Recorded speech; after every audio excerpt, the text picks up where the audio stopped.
block us even. Yeah, y'all are a damn madhouse. Too many people getting into too many shenanigans. This has got to be one of the tamest general chats I've ever been in. And your audio is something else, brother. Mine? What do you mean? Too loud, too soft.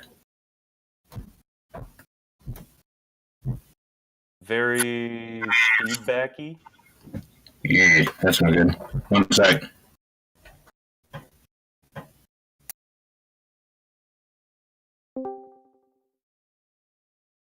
Or it could just be my butt internet, you know, someone else weigh in. Can confirm not your butt internet. Well, Yeah. partly your butt internet. Okay, how is that? Much better. Awesome. Agreed. A lot better. We'll go with that then. Where's the audio engineers? Was that a gain problem? That was a bad microphone problem. Oh Yeah. man. Yeah, The microphone was missing some gains. it was wicked loud and distorted. Yeah, hold the mic up like to your face, not like at your chest. Yeah. Put the Man, I just got put in-person the mic meeting near your flashbacks. lips, not on your vocal cords. Oh man, we're gonna have to remind everyone to eat the mic again once we go back to in person. Mhm. Dude, when we go back to in-person, oh my god, I'm gonna die. I'm No, actually see, gonna that's make why some we're signs waiting that is so say we eat don't. the That's mic. the point. Wah, ba, ba, ba. Yo, Ben, check Wah, settings. wah. I am fucking chugging Red Bulls over here, guys. This is gonna be a blast. Outstanding. I'm chucking whiskey over here, so between the two of us, it should even it out, right? You mellow them out, you smooth them, butter them up, and then I'm gonna knock them down by yelling at them. Yeah, I'll do my I'm full. definitely going with the whiskey angle on tonight. Can confirm I'm drinking the Diet Coke tonight.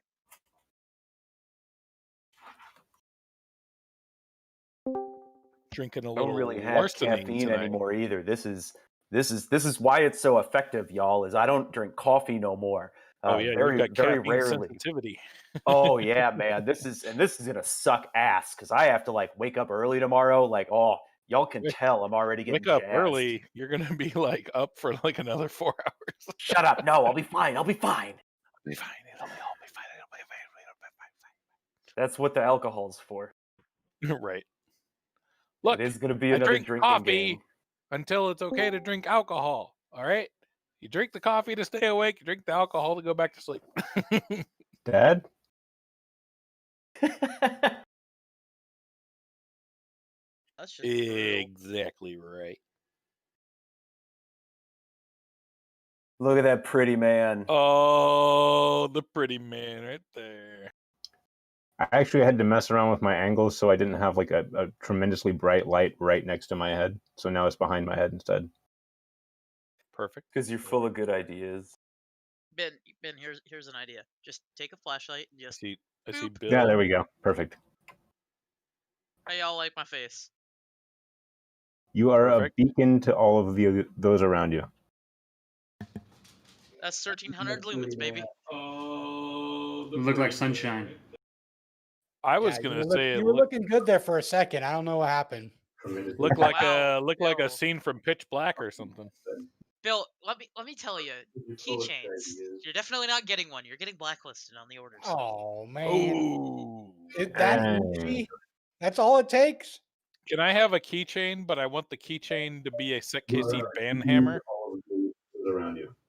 Sorry, that's getting reserved for Corey. Alright. It's gonna be a one of one. All right, I think Looking good there for a second. I don't know what happened. Looked like a scene from Pitch Black or something. Bill, let me tell you. Someone's got audio lag going on. I think he's got the stream up. Oh. Yeah, that would make sense. all right. So it is 7, or actually just a little bit after. So let's kick this love fest off. All right, so welcome to November 2020 SecKC. Can you believe we made it? We've got it through the entire year, and yeah, so far I think everybody's still here. So awesome work. All right, so I'm totally winging SecKC 101.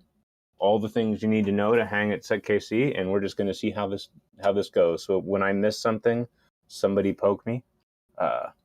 Almost certain to happen, and that will be fine. So look, first thing to say is thanks to everybody who comes out and watches this, who's on the stream, who's watching on YouTube. There is no hacker meetup without all the hackers. So super excited to have people here. All the people that come and watch this stream, watch on YouTube, hang out in Discord. When we get back together physically, do that. You're the people that make this the biggest monthly hacker meetup in the world. Totally appreciate it. So let's talk a little bit about conduct and things like that. Adults is probably a strong word, but we do use the language of adults, so there's going to be foul language. We say fuck a lot, basically, is what I'm going here. But that's okay, because we're also very non-offensive about it.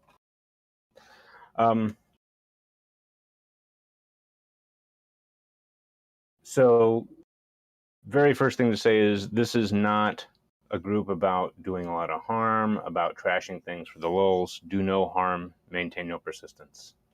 But that said, shenanigans are always encouraged. So by all the means, shenanigans, just not harm. That said, there are law enforcement professionals, if you will, that enjoy these meetings. So while you're discussing what you do, keep that in mind. A lot of ideas get thrown around. This is an intellectual meetup, if you will, for the most part, Aaron. So as you're discussing, attack the ideas and not the people. If you don't like what somebody said and you don't like, where they're going from a technical standpoint, talk about the idea, not about the person. This isn't a place to attack people. If someone is making you uncomfortable, if they're saying things that are making you not happy with where they're going, ask them to stop. Politely. There's no need to make a thing out of it. So if someone asks you to stop what you're doing, stop doing it. If there continues to be concern, on the Discord in the upper right corner there, if you've got the members turned on, you'll see a list of folks that have that are members of the Code of Conduct team. Talk with them. They're here specifically to make sure that this is a safe place for humans. So if it becomes an unsafe place or an unsavory place for you, talk with them. They're the ones to help sort that out. For the meeting just itself, because we're still virtual, we're going to hang out in general. That's where the meeting itself will take place. If you want to type a question, you can type it in the lowercase, not voice general, and we'll try to pick those up from there. If we miss any, I apologize. Now it's sometimes hard to catch all that. If there's something you want to talk about that isn't the presentation going on, even if it's the recorded presentation, we have one of those. We have a special channel just for you called Behind the STFU Wall. When we were at Kansas Hall, there was this special piece of architecture kind of out in the middle of the room for no evident reason, so we called it the Shut the Fuck Up Wall. If you want to talk, go behind the Shut the Fuck Up Wall so you're not interrupting everybody listening to and participating in the actual presentation. All of that together, I would like to say, if you haven't yet, please join us in the SecKC Discord. It's a pretty awesome place. There's people here pretty much 24/7. Some of us just kind of hang out during the day. Lots of other people just kind of hang out in the middle of the night. So please, by all means, come out and see what's going on. We're always looking for new people, for new ideas, for new things. So it is definitely the place. All right. I think that covers all of 101. Did I miss anything? Nobody's telling me I missed anything, so I'm going to assume that I didn't. Ben for All right. president. No. All right. So what we're going to do is we're going to give it about 3 or 4 more minutes and let Aaron get all prepped up because we have got news coming on. So buckle up for that. There might be shots involved. So if you have a beverage handy, I think you probably should grab it. If you don't, you should probably fill one up. May I introduce an announcement real quick? Absolutely. Jump right in. All right, so there's a craft beer pub called Yeti. It's in South Overland Park. They are very, very willing to host us for these meetings, for those willing to go out and meet in person. Logistically speaking, they will shut down for us during that period of time. Anything else can be handled after I actually drum up some interest and have some numbers from the group as far as who might be interested in showing up. But they've got 3 big screen TVs, a lot of different beers. They have an in-house audio.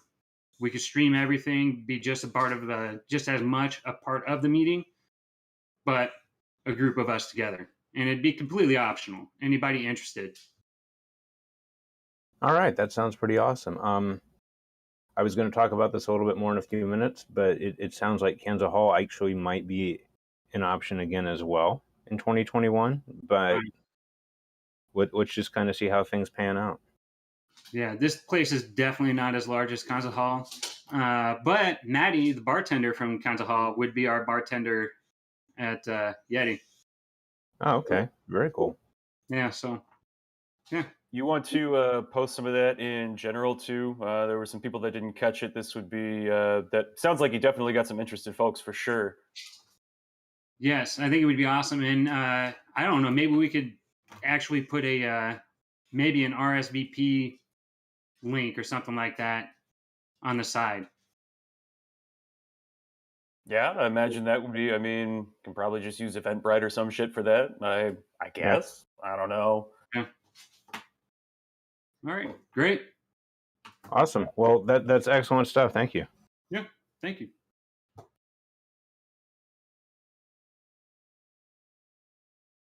All right, Aaron, you've got 1 minute left, less than a minute. Are you ready? Yeah. Let me. Let's see if I can screen share. Is he gonna let me share an entire screen? Let's see. Let's go live. All right. You see that screen with my sexy face on it? It is, and yes, we do. At least I do. Cool. Hail Satan. Let's just start this off right.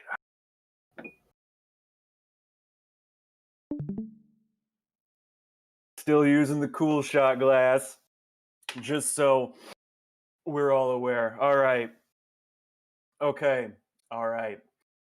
Oh, this is Red Bull number 3, so I'm about to get real amped. I'm so sorry for this, y'all. Oh, it paused my stream, it says. Well, I hope everything's okay.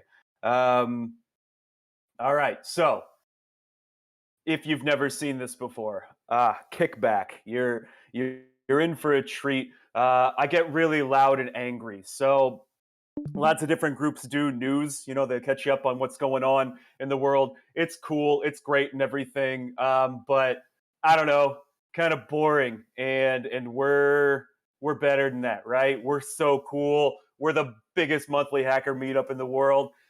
We do it bigger than that. So someone recommended a while back that we start doing this Ignite format style, which is basically just really fucking fast. Oh shit, sorry, I gotta bring up my notes. Good, there we go. I figured out how to cheat this. So we're gonna do this 15 seconds per slide. I usually get my words mixed up. It's hilarious. I cuss a lot. I say fuck a lot.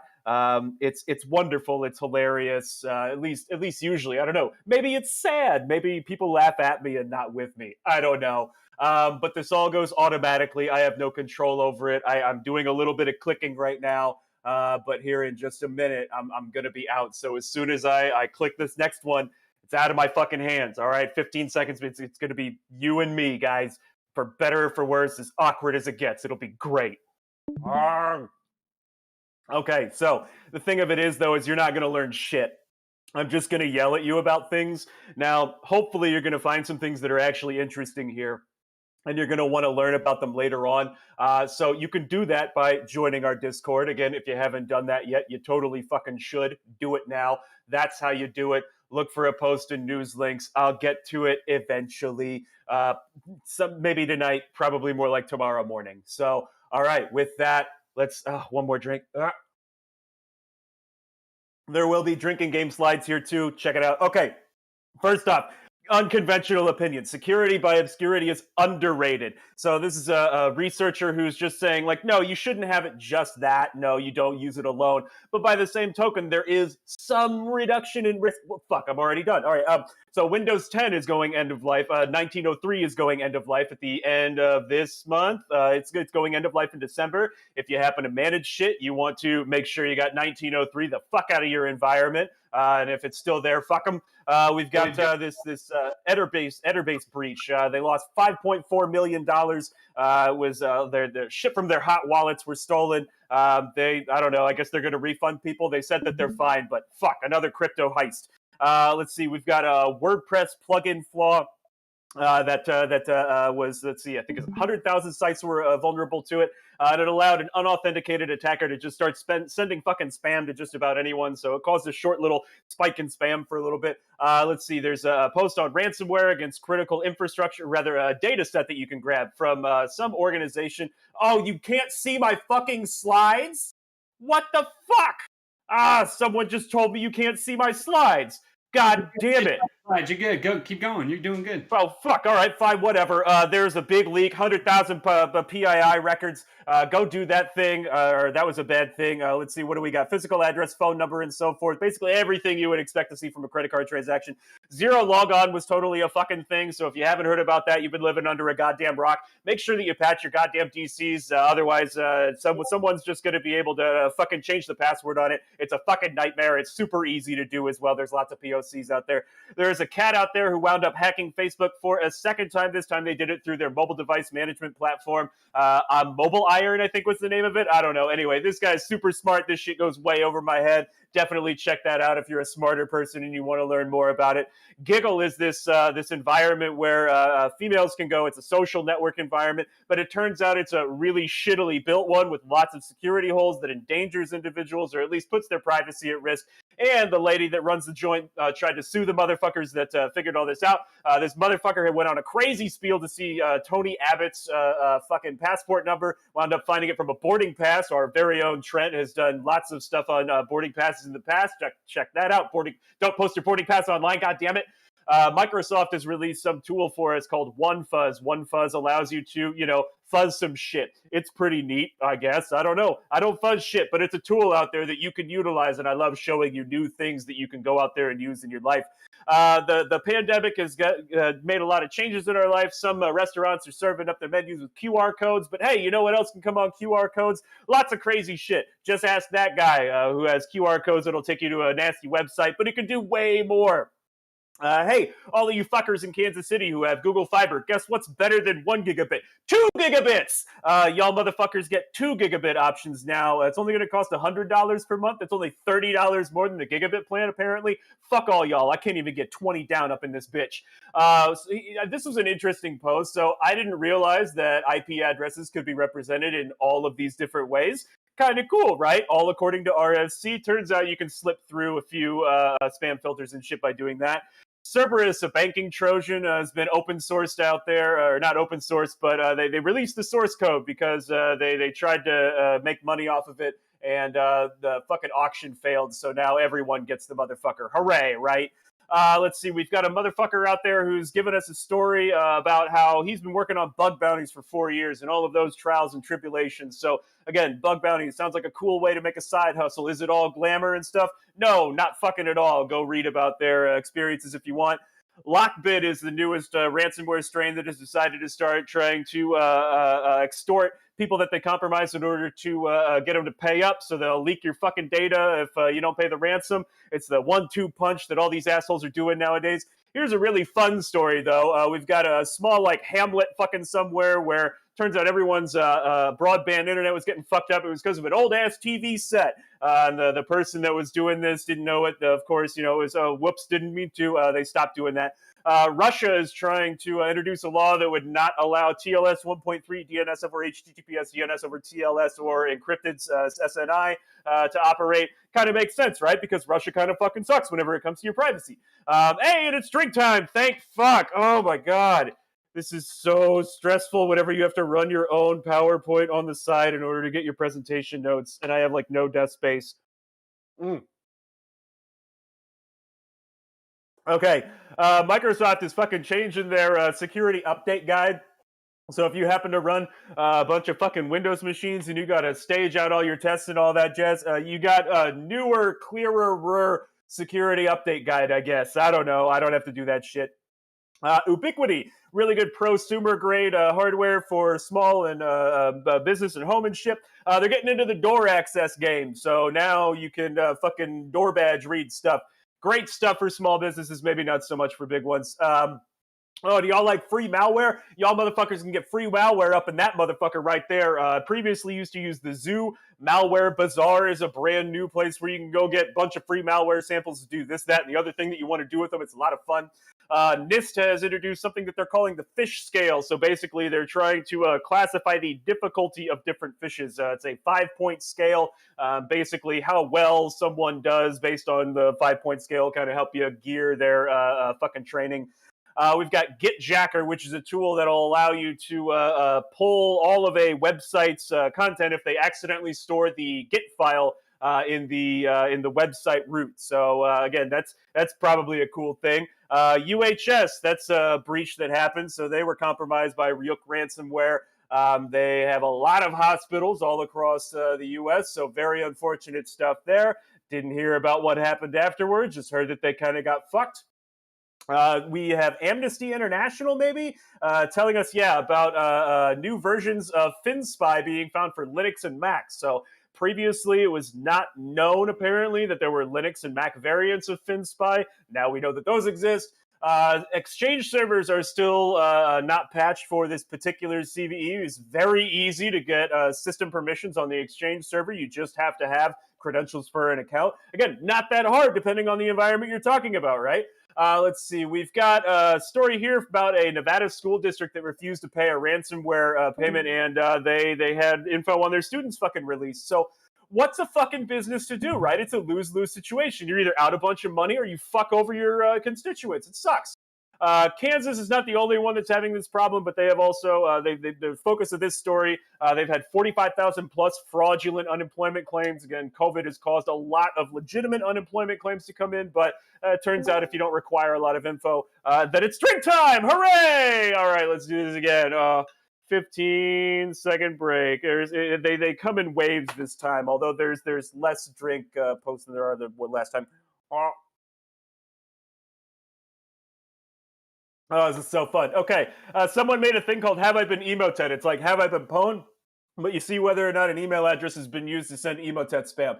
It's not updated super often, but hey, it's still kind of cool. And I don't know, I thought it was cute, something to look at. OFAC, the Office of Foreign Assets Control, has decided to tell people, hey, if you negotiate for a ransomware payment on the behalf of someone who's in a country that we've sanctioned, you're fucked. And everyone's like, uh-oh, shit. So think about that. We've got a tool out there called G-Hunt. So this is an open source intelligence tool, I think, that just allows you to gather up a bunch of fucking information about someone's Google account. All you need is their email address, and the stuff that you can find is pretty crazy. Troy Hunt has made a fun post about how easy it was to hack a Grindr account. And so him and Scott Helm go through this back and forth. Really just as easy as opening up developer tools. So again, don't discount that as far as the crazy things you can find out there, I guess. We've got a blogger who made a write-up on how to solve PicoCTF's 2019 thing, but they did it in PowerShell. PicoCTF is a language agnostic CTF. Again, the competition is long gone, but you can check that out if you want. We've got some Chinese-speaking group who's been seen deploying a UEFI rootkit out there. They call them Mosaic Regressor. This is a pretty elite shit here, all right? Fancy Bear did this in 2018, but we really don't see UEFI rootkits terribly often. Rackscene is a fucking thing that you can deploy on servers and shit to detect whether or not VSS admin is being used to delete volume shadow copies. Again, there's legitimate uses for that. This stops that. So again, not the best tool, but it's aimed to prevent ransomware. EXIF data was brought out in these pictures that the Trump administration put out. 10 minutes apart from one another. Are they supposed to show that, I'm getting better or anything like that? I don't fucking know. But again, they made it look, fuck it. Chowbus had a breach. By the way, I just want to say that I think that a fucking app where it only does Chinese delivery places, it's really fucking kind of niche. But they had a breach, 800,000 rows, email, full name, full address, all that fun shit. Cloudflare is now able to alert you if you're being fucking attacked. And if you pay for their service anyway, this isn't something you get for free, but you get to see what the attack type is, how big of an attack it is, what the target is, and so on and so forth. Hopefully you're already monitoring for that shit.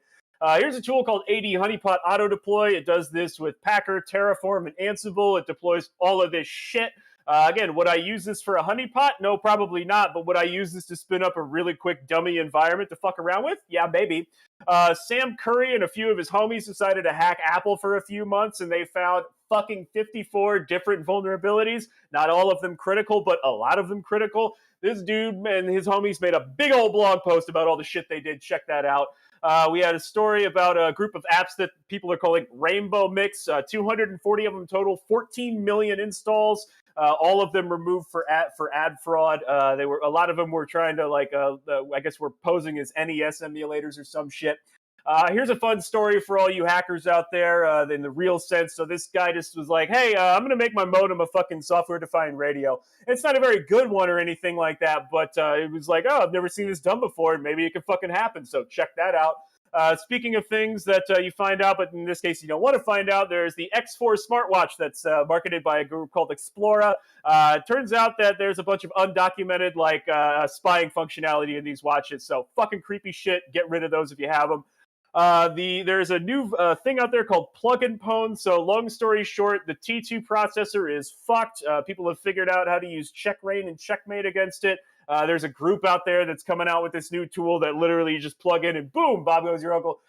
Bleeding Tooth is a new vulnerability that would allow a vulnerable computer that's using a vulnerable version of the BlueZ Bluetooth stack to be able to have remote code execution. Again, you need physical proximity there. You can see they pop calc and they have a literal calc there. Haha. Here is a repository of phishing data. Is this a great repository? No, maybe not, but it is a free repository, and it could be interesting for some of you to fuck around with. Would I put this into my threat intelligence feeds? No, but would I fuck with it? Maybe, just to see things about. Anyway, Ryuk in 5 hours. So here's a timeline of some crazy-ass motherfucker who compromised a place and then fucking deployed Ryuk and game over in 5 hours' time. Not a lot of time for you to detect and respond to a potential incident. And, oh, shit, that's right, 5 hours? Nah, try 2 hours, motherfucker. This guy went on a speed run. So it is crazy how quickly you can go from phishing email to full system compromise, full encryption. Crazy ass shit. Watch your shit, motherfuckers. This is one that actually probably a lot of you already realize is a bad idea, but don't copy and paste shit into a shell. So the example that they got here is if you copy the echo looks safe to me, then it actually puts out, this could have been curl my shitty site and shit. Don't copy and paste stuff into a shell. Always double check what you're doing. Drinking time, I guess. Oh man. I feel like I'm losing it, guys. I don't have as much magic. I hope that the slides show up for some of you. I'm so sorry. Oh. Double times are hard.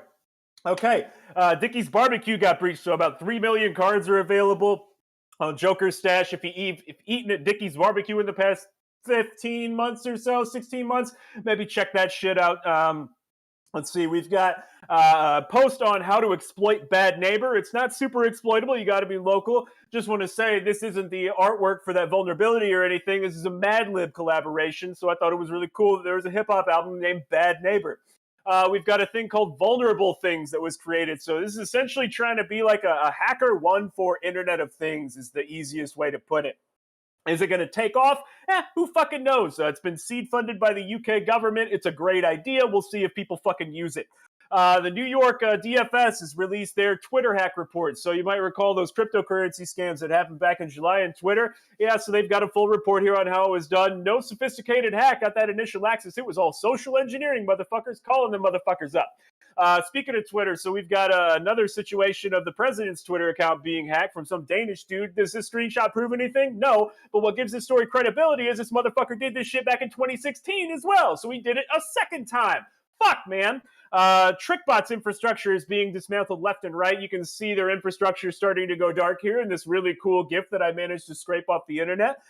Is this going to do any good? In the long run, no, there's going to be more infrastructure that's spun up. But hey, we got to do everything that we absolutely can. We have a post from Ars Technica talking about a plugin that's supposed to block ads and shit, but the developer was like, I'm out, deuces, y'all. And the motherfucker that bought it from him is putting in malicious code, so always be aware of what plugins you have. It's hard to keep up with that, though, right? WordPress went nuclear and pushed out a patch for a plugin. They very rarely do that. They've done this like 2 or 3 times. Patch 89% of instances. The Loginizer plugin is what it was called, so would allow for a full takeover. Apple has been found notarizing Mac malware yet again, so they've got this automated process for notarization to make app development easier. Unfortunately, malicious actors are aware of how those go and have been able to trick it every so often here. Hopefully that stuff stops. Process herpaderping is a new technique that's very similar to process hollowing and process doppelganging, but it has a really fucking funny name. And it's a technique that a lot of anti-malware vendors aren't yet familiar with, so this might still work if you are a red teamer.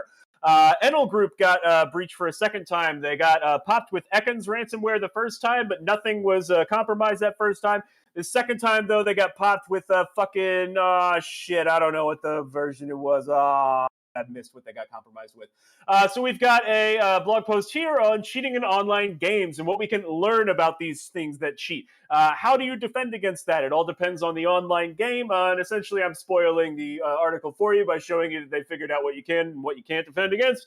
It's drinking time again. I promise I don't have a problem. And in fact, you might be surprised to learn that this is pretty much the only time I drink. Okay, so in 2020, that went down wrong. In 2020, we've had 36 billion breaches. All right, that's a lot. I don't have any fucking punchline here or anything. Just think about that. We've got a practical introduction to container security. So maybe you're old like me and you still use VMs all the time. You're not cool and hip to the new hotness of containers. Well, let's learn about it together. Let's read this person who's passionate about containers blog post. SecKC made this Twitter bot because fucking names like, if you thought any of the names I talked about earlier, bad neighbor and shit, are dumb, fuck it. Let's make it all random, all right? We're going to just make it fucking random. It's great, right? I think that's kind of cute. Do you not want to spend money on a Wi-Fi pineapple? Or are you a do-it-yourselfer? Fucking follow this particular thingy. It's really cool. You can make a cheaper Wi-Fi pineapple and you can feel better because you actually fucking know what you're doing and what it's built with. It's great. Let's see, we've got SMB Ghost devices that are still out there. So we've got a researcher that is looking at Shodan. Shodan is finding a bunch of them still open. SMB Ghost was a vulnerability in SMB3. This all assumes that Shodan's checks are correct, though. Let's see, we've got Threat Pursuit. This is something from fucking FireEye. It's like threat hunting distro. So what Kali is to penetration testing, FireEye hopes Threat Pursuit becomes to threat hunting.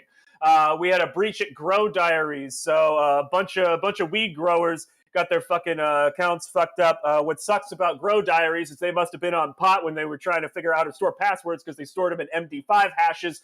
2 million valid things. God damn. We had a breach at sit0day.in, which was a website that gathered data breaches. So 23,000 hacked databases have now been made available for download as a result of this website being breached. I guess it's drink time again? God damn, I thought I had less of these in here this time. But maybe I've got just as many. So, man, this is like news on hard mode. Oh, it's awful. Let's see. Ransomware XX shit. This was a fucking ransomware variant that got ported over to Linux. Not the first one, but the first major Windows ransomware variant ported over to Linux. That's crazy shit. I haven't had to type in any passwords or anything, but we've got an academic paper on maybe you should be careful about whenever you're on your video chat platform typing in your shit. These motherfuckers can predict keystrokes with about 75% accuracy at best. Speaking of predictions, this isn't a prediction. Fuck, I'm sorry. A really cool paper on how experts detect phishing scam emails. So I'm a big awareness junkie. How to distill what I consider common sense is something I've struggled with. Fuck, go read that. Department of Justice decided to seize about $1 billion worth of Bitcoin that is tied to Silk Road earnings. So that finally moved not too long ago. And yeah, they did that thing. And finally, so sextortion scams are still a reality, and now they're targeting naked Zoom users, which, I mean, I'm not going to say that people do that, but you don't know how much more skin is down here, do you, right? I got this SecKC shirt on, but you don't know what else I got on. Let's just say I'm not going to stand up. And that, my friends, is the news. That is my new favorite thing. We are never again having your slides, Aaron. It is entirely just you. Really, the fucking slides weren't there at all. The slides were not there, but Not at all. But I'm telling you that it was freaking just fantastic watching you. So the slides could not have possibly done it justice. Lots of interest in the GIF with the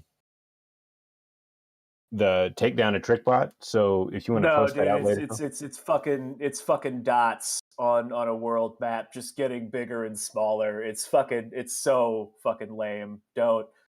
Yeah. Speaking of slideshows, Sysaaron's internet. Just saying. Yeah. I wasn't going to bring it up. I did How this earlier. How bad was it this time? It was hit or miss, but it was at times when you got really excited, it was pretty slidey. Yes, it was. Yeah, that's ass internet out here for you. I'm sorry, y'all. I got no words for that. Good. No. I finally just did something about mine. I was sitting at about 12, so I feel you. All right, so what we're down to now. Wanted to take a couple of minutes to talk about 2021, just because it has been, 2020 kind of snuck up on us. I don't think there was really any kind of plan in place for doing SecKC where we weren't all meeting up together. So we just kind of have been winging it all year. But taking December off gives us a little bit of a break, and we're going to try to sort some things out. Kicking off the year, at least, we'll still be virtual. We'll be figuring out kind of like when is it the right time to not be virtual anymore, just depending on how the world goes, right? I mean, we don't really know yet what all the what everything's going to do, but once we figure that out, we're going to keep an eye on things, and we'll come up with a spot. Kansas Hall might be back as a possibility, so that's one possibility. We talked a little bit earlier about some other ideas. It's good news that we might not have to immediately solve for a physical venue, just because that was one more complication. But again, we'll see how it all works out. Speaking for myself, when we get down to meeting physically again, I'd really like to combine the physical and the virtual. I say that because I've had a lot of colleagues of mine say, you know what, I've always been interested in SecKC, but I can't make it happen because of work or kids or whatever timing. But now I'm getting to go to these virtual meetings, which is great. It gets more people exposed. It gets knowledge spread a little bit further. It gets more ideas. All of those are good things. Additionally, we've got people that don't live in Kansas City anymore, have moved on to presumably greener pastures. It's great to be able to have them hang out as well. So a lot of value to trying to come up with some kind of hybrid physical virtual model once we get to that. But like I said, hybrid. I don't think anybody's like, oh, let's just stop meeting physically. No, I feel like we all miss that, and it's definitely something we're going to get back to. So for 2021, just starting the plan at least with what would be either a plan to have all virtual meetings, which we hope is never the case, but also understanding that we don't know exactly when that cutover will be, but we want to have a better schedule and more variety. So sometime in this month, going to try and say in November, December frame, going to try and post up here's what 21 looks like. Going to try to do some more capture the flag type events, might do some movie nights or game nights, some things besides just sitting down and having talks, little extra variety. In addition to that, I know that there's been a lot of interest in people doing some workshops on, not SecKC night, on off nights, for photography or badge life or just things that people are interested in. So expect to see more of that as well. If you've got ideas, everybody wants to hear them. So please, if you're not on our Discord yet, get on the Discord. There's actually a suggestion box channel. Drop any ideas you have in there, because we're always looking for ways to make this better, to be more inclusive, to get more ideas in, to get more people in. So if you've got an interest, volunteer. Come in, do talks. We don't have high standards. You just heard the news. Come in and wing it. We want to have good content, but we want people to participate. So if you've got an idea, you say, hey, I really want to do a talk, or I want to do something, by all means, come in and let's figure that out. Let's figure out a way to do it. Even if it's not something we do on a Patch Tuesday night or I should say a SecKC Tuesday night, because I think Patch Tuesday follows SecKC, our idea first. But seriously, if you've got things that you want to come in and talk about, even if it's not something for a Tuesday night, come out and do it as a workshop. We can do it on a Thursday. We can do it on a Wednesday, whatever makes sense. There's always opportunities for stuff like that. So by all means, bring your ideas, post them in suggestion box. And if they're not things that you want to do, but you think somebody ought to do, post those out there. We'll see. I'm sure we can find somebody who wants to do it. So please jump right in. All right, so that covers all the things I wanted to talk about. We are going to give ourselves a little bit of a break. I know I need to refresh my drink because Aaron's drinking game about closed me down here. So let's look here at about 7:40. We're going to kick off the soc-faker discussion. Super excited for that. This looks like an interesting tool. I've already told the SOC at my employer about it. And I might just use it to mess with them a little bit. So we're going to give it here just a couple of minutes, or another minute or so, and then we'll kick that off.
Sorry.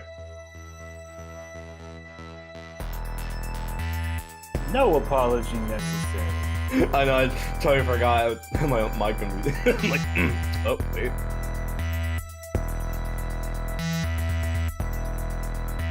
Are we still live? Oh, fuck yeah, we're still live. Yeah. Hi, Mom. Hi, Dad. Oh, no, I showed my mom the stream, and she had some great responses about Aaron. My dad's at networking, so he's always in the stream. Oh, my mom has nothing to do with tech. She's in the health area, and she's... So she got to experience Aaron. Yeah. I'll tell you, Can you imagine? Experience. Can you imagine the news being the first time. Oh my god. I know. Let me It was guys- the first time I met you, and oh my That god. Yeah, that was the first time I met you, so yes, I can imagine that. That I met said, him in the class. it absolutely set our relationship up to be what it is, Aaron, where I'm stupid and you're awesome, and it just somehow works. Who's right for I don't some know about comment? that, man. All I gotta do is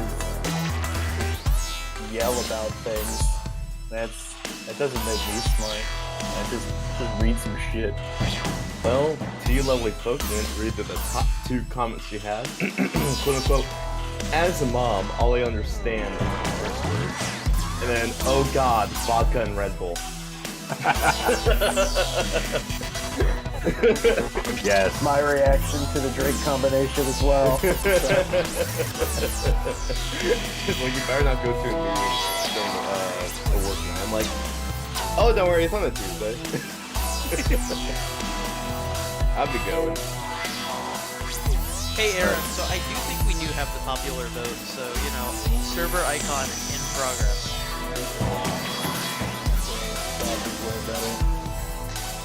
Just saying, kinda need Alice. Well, I also just message Aaron by unpopular idea. He said it's an interesting idea, but the hosting would be hard. But I was like, instead of selling my current computer, because I'm about to build a new one, I just sell it to SecKC so y'all can use it like a target during the meeting. Works But for then- me. That's an awesome idea. Well, then I rethought things. If I did the whole option of like that takes like a few hours to delete everything, I'm like, yeah, I feel like at some point someone will just recover some stuff on there. I'm like, yeah, well, yeah, probably not. Well, here, I can send you a build of part of Magic, and then you can just run the shred program on it about 1,000 times if you want. That, or you just take the drives out, realign you guys to buy drives, and then the drives I'll just like, I don't know, go to a Drive on volcano. Craigslist. No. It wouldn't be a bad idea to recover data off of them to see exactly what military stuff it has on it. Oh no, I'll just take my drives and toss them in the Yellowstone volcano. See what happens. Should I go ahead and go, or do we want to wait? I don't care. No, you're up whenever, Up to man. you. Yeah. Okay. Well, I wanted to give enough people to take a shit or whatever they have to do. All right. That implies we can't take a shit while you talk. I mean, no, you can. Just don't like put on mute at least. Like. Test. Yeah, but we're following the camera rules, so you might have to go to the bathroom with me. That is very, very outhouse. Yeah, if I'm gonna go with him, I want Boris Johnson to go with me. But that's beside the point. I don't know, his laugh is great. I don't know about y'all, Awesome. but I'm not ready for that kind of outhouse experience. True. By the way, the stream on YouTube, there was a black bar on the right side and under, so it's not taking up the full screen. Doesn't matter to me, but just that would point out, just in case someone actually is hardcore freaking out over that. Don't know why, but So this black, like it is right now, where at? Right here? well, it's on the YouTube stream. It's oh wait, let me check again. Ew, I can't hear my voice. No, it's not doing it right now, but I noticed Discord was not on full screen on the stream. I mean, I know you want to hide the servers and all that you're in, but like, no, the camera, it was not an issue. But yeah, I think you can definitely, whoever's enjoying the stream, you can change it to the slides, because the slides is a separate live stream on Discord, I believe. So Yeah, I put it in a different system mode. okay. Yeah, it's just that because it won't let me do the whole damn stream because for some reason it's on that. Oh god, my cat's having aneurysm. I'm gonna go check on that. Awesome. Well, I'll go ahead and get started. So today, well, first of all, my name is Josh Ricker, and today we're going to talk about soc-faker. So a little bit of background about myself. I go by MS Administrator. It means Microsoft Administrator, not MIF Administrator. I had to make that clear. So I have a background ranging from, I did help desk all the way up to, system support, a system support analyst, and then got into more the blue team as a security analyst, and did digital forensics and incident response. I love to automate things as much as I can, whether it's my lights to writing some cool tool or open source, whatever. And that leads up to, I like to call myself an open sourcer. I know that joke is may be good or not, but anyways, that's enough about me. Yes, that is me in the unicorn mask. All right, so today we're going to talk about soc-faker. soc-faker is a Python package, and it's used to generate fake data for security operations, IT operations, really anybody that needs just fake data around security, whether that's in testing or development, or just you want to, flood an application with a whole bunch of data.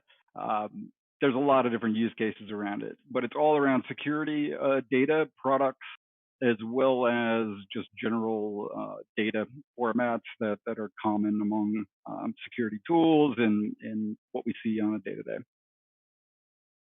So what it all kind of began around is needing the ability to have kind of that real-time data in a lot of different systems. What we basically boil it down to is integrations. A lot of my job is to just automate products or tools. How can I connect all these different pieces to make something actually useful? And a lot of that time, I need a lot of data to do that, to test all the different variants. So yeah, sometimes if you don't have a live action environment, you have to kind of generate this data on your own. So yeah, it all boils down to integrations.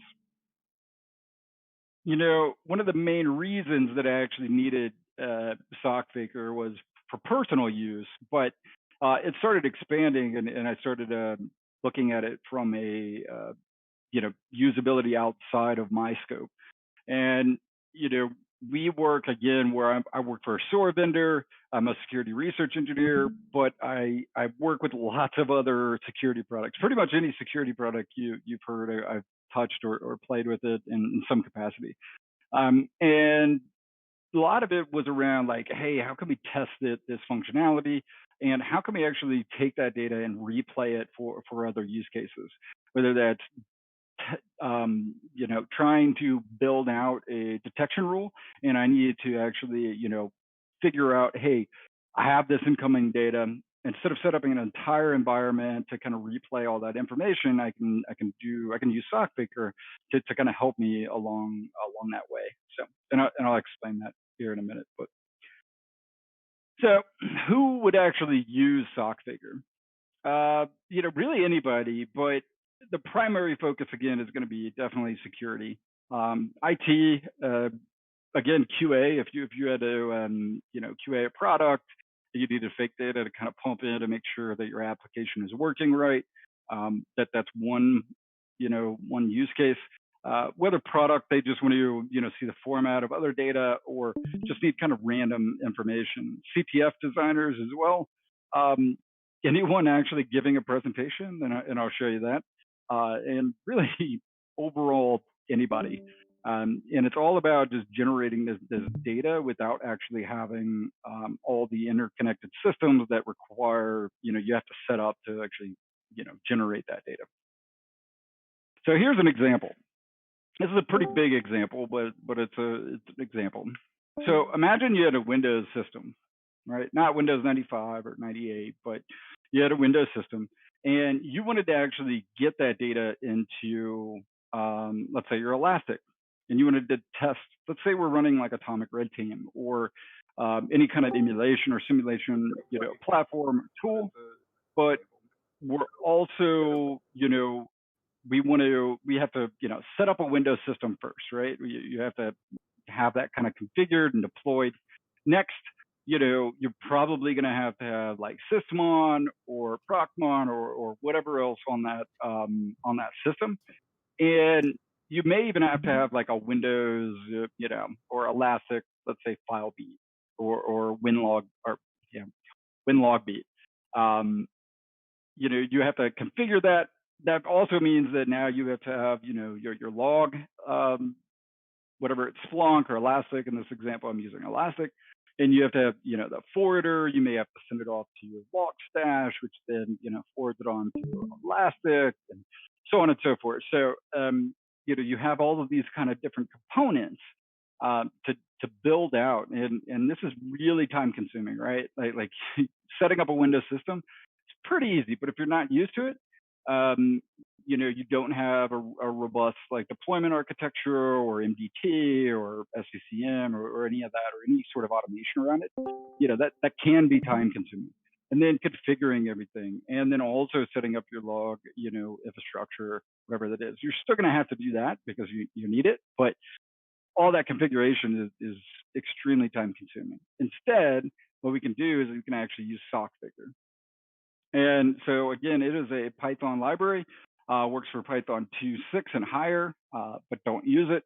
It's pretty much Python 2.6 is end of life. I don't know why I still support it. I just do.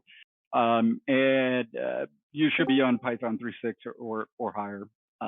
But you can install it via pip3, and you can actually install it just from source at the repository. It's at github.com/swimlane/soc-faker, and I'll show you that. But you can even just run those commands. CD, you have to go into that directory and then run Python 3 setup.py install.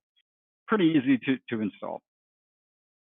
All right, so I'm going to actually jump into a demo here to kind of give you an explanation of what all of this nonsense I'm spewing means. One sec.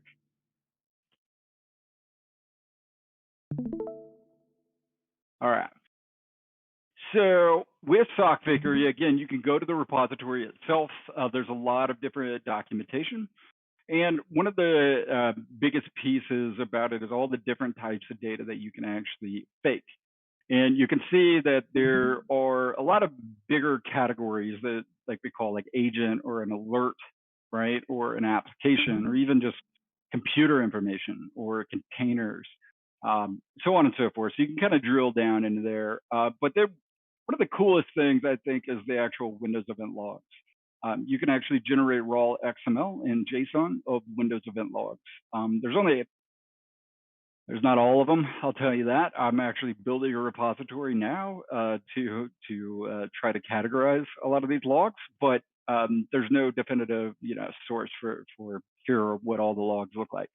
But you can actually generate a fake PCAP. You can actually generate like product information, like for Elastic or Qualys Guard, vulnerability management, or even ServiceNow requests, and so on and so forth. So there's tons of information, and it's pretty easy to use from a usability standpoint. And that's where I'll go next. First, I wanted to show you that there is a read the docs. Again, it's the same kind of documentation that's in the repo, but if we actually take a look at the application, these are all the different types of data that you can actually fake. Application, here's like an agent, like name and type and version. If you wanted to get computer information like disk and memory and platform and the operating system and all this type of just random information, you can pull all that from there. All right, let me share out other screen. Keep doing that. All right, now we're gonna, can you see my terminal, I'm guessing? Can't, sorry. But the the first thing that you wanna do is go ahead and install it. And you can just use pip3 if you have it installed or pip or whatever. And you're just gonna install it. Say pip3 soc-faker or install soc-faker. It's going to go ahead and pull, kind of the latest down, and all the kind of dependencies and blah blah blah. Yeah. Typical change. What is this? Okay. So one of the things that you're going to be able to do is actually just run soc-faker from the command line. So it's a built-in command line tool as well. So you can install it and use the package like within your own code base. But for just kind of general data that you wanted to retrieve from just from your perspective quickly, it has a full command line. You can actually see the different types of groups as well as different commands and values that you can actually select. So there's built-in help and all that with it. So if you run into any issues, then you'll be able to access it pretty easy, and it'll kind of spit out all the information of what you should be doing instead. So for instance, if I wanted to, after I've installed soc-faker, I wanted to just grab like let's just grab some file information, right? So I can return all objects or all a JSON basically, or a dictionary of all file attributes, right? You can just return that entire object. But I can go even further, where I can just say, give me a list of I have to spell it right, hashes. And so it'll give you back this random generated hashes that you can use in maybe upload it to a website, or you need to just have some example data. Let's say if you're doing a presentation, you can just pull that information directly, and it's all generated randomly. So additionally, with like file, you can get timestamp, right? And you can return just like a random timestamp in the future. You can actually pass in other variables there too. But we can actually, let's get, trying to think of full path. So it'll just give you a random Windows syspath that's pretty common that you would find, that you can then again forward on to whatever product or tool or integration that you wanted to actually use. Besides like file and all that, we'll actually look at, I'm trying to think of a better one. Let's say network information. Oh, awesome. Yeah, so DNS answers. So you can actually return individual answers to questions for DNS requests. So if you wanted to actually just return question, and it'll actually return here's the actual name properties of a DNS request that you typically find like a log file or anything.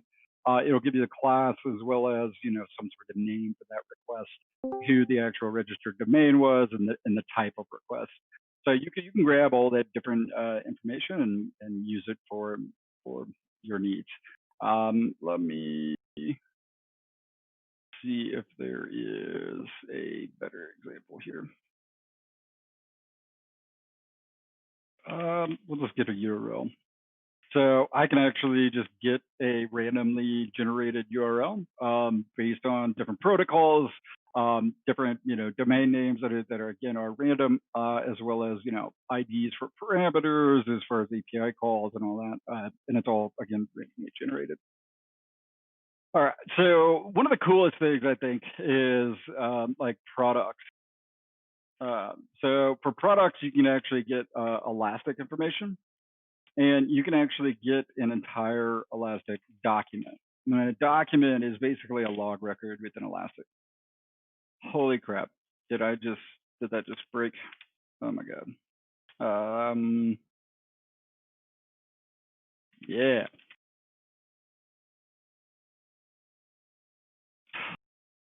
That's what you get for going live, huh? So here's a hit. This is basically if you were going to do an actual search for an Elastic, this would be the return structure. Again, this is all, this will be better explained in the actual code than command line because it's so huge. But this is an actual, index hit. You can actually just generate, let's say, you just want one of them. Oh man, this is what I get for being. There we go. Just didn't wait. So here's an actual, hit that's returned. It's a single one, but it'll actually return back, the type, all the way down to the laptop or the computer name, as well as a different access. What kind of Microsoft Windows process was it? executable agent name that was running on that system, provider, Windows. You can see there's API, the Win event log, computer name, all that information. So typical, you know, that you would see in a Windows event log. So if we go to logs, we can actually look at, you know, Windows. So if I just wanted to get Windows, and I'm doing this purposely to show you the help. If you don't know, you know, exactly, you know, what you're looking for, again, just type in something. It'll tell you what you did wrong if you did anything wrong. But you could actually just say Windows event log. And here's the raw XML for a, what is this one? Is an event by event ID 74 or 4723. Yeah, so it's just a basic Windows event log. You know, XML is not the cleanest that you do. So if you actually run it again, you'll see it's a little bit different. You know, it's just kind of randomly generating these log events based on their IDs, as well as the typical information found, like process ID and thread IDs, that then you can then send off to, let's say, Elastic or to any other kind of log repository in a pretty easy manner. So let me see what else we want to.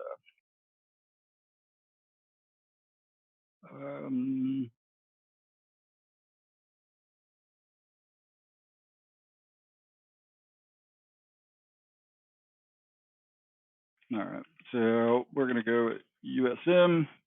And so this is a typical response that you would get from an alert from Alienbot USM. And here you can see you have the application protocol name, you have destination longitude and latitude. That's something that's actually pretty cool. Location.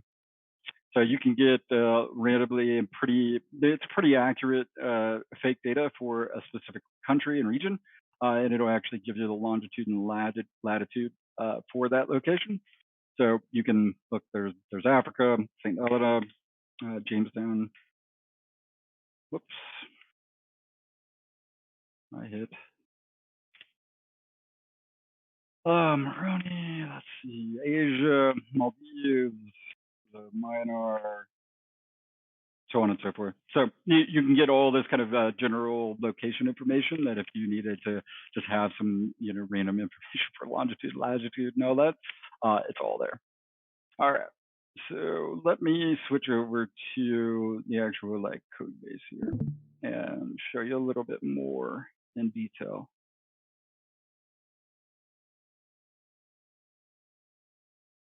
All right, not that.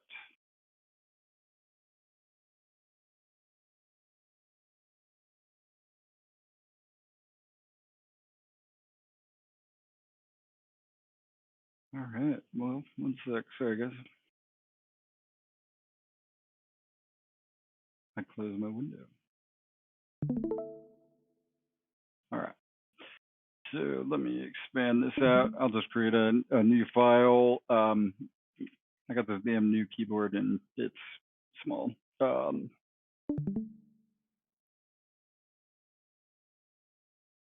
right, so the first thing you're going to do once it's actually installed from a like Python, you know, you've installed it via pip, is you're going to say, you know, from soc-faker, import soc-faker.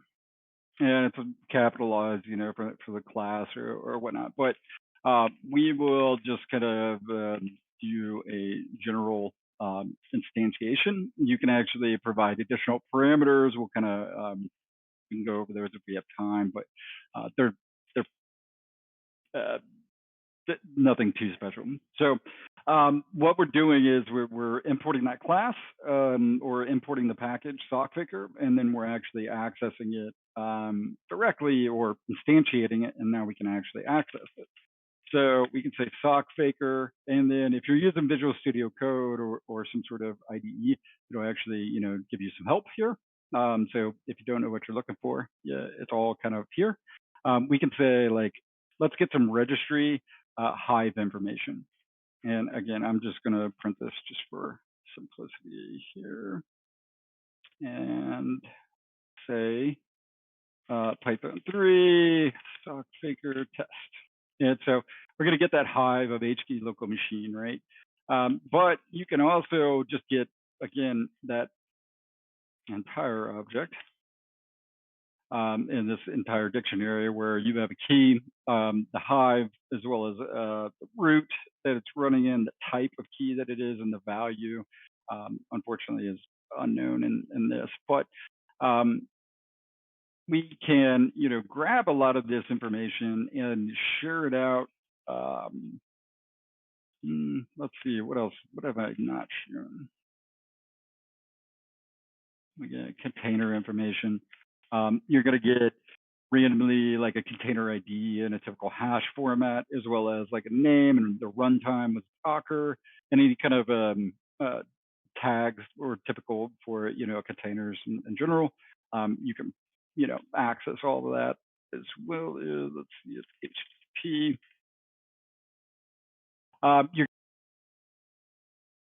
The request actually was, and how much did the body have, and refer, and all of this kind of general data that you would find in like logs around HTTP information is all going to be fake and generated, but you can use it to your advantage.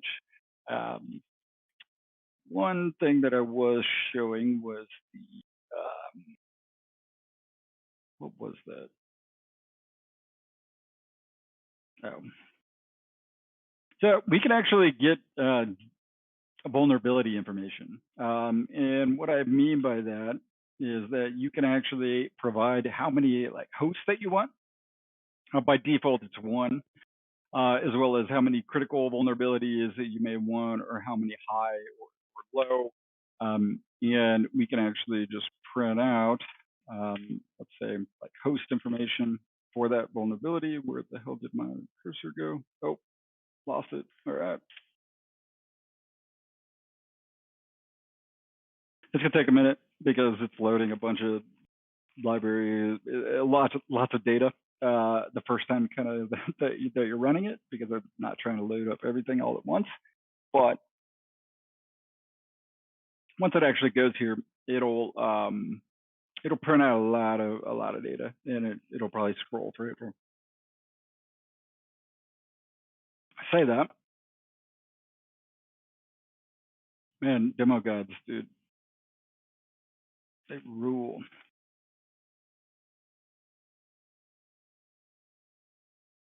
Come on. Well, let's just print out a vulnerability.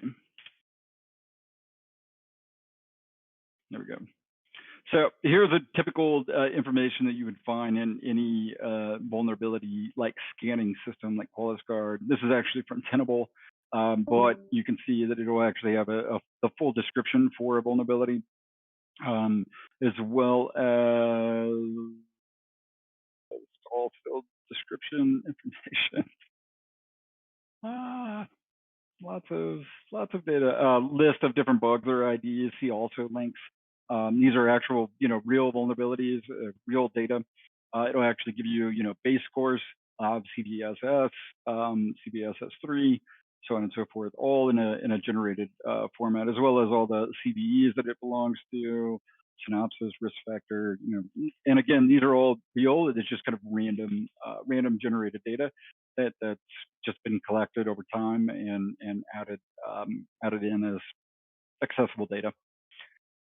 So we have that, general vulnerability information, but, we may want to take some of this information and actually, how do we actually use it from the perspective of, I want to send, using that same example, using those raw, let's say, Windows, then look, I'm actually going to say like sysmon. And we're going to print out a sysmon log. Again, this is going to be that raw XML, but this is a sysmon log. It's very specifically, I have all of the sysmon log types in here, and it's all randomly generated again.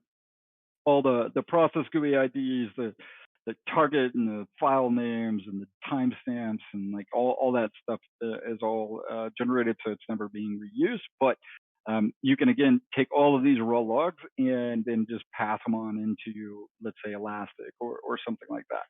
So if we were going to actually do that, I will show you an example, and I think I have a box up that I can use. Maybe if not, let me actually. I will do that over here. This is another project that will be out soon, like super soon. So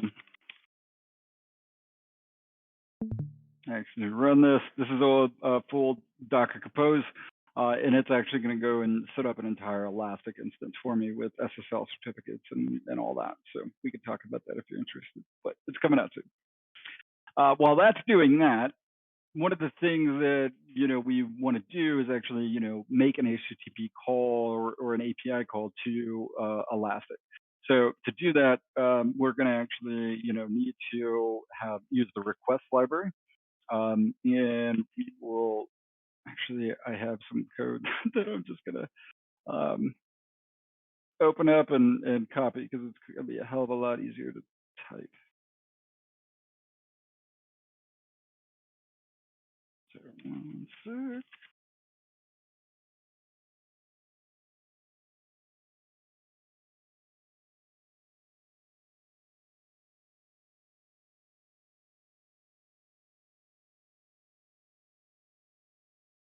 And I'll just share this code out, but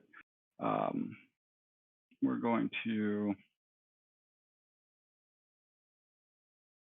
maybe, if my computer doesn't be slow as crap. All right, so I'm just going to open up a new file here. Going to name it Elastic test. Okay, so in this code, while that's setting up in the background, basically we're going to import that same library that we were doing, the soc-faker. Import it in.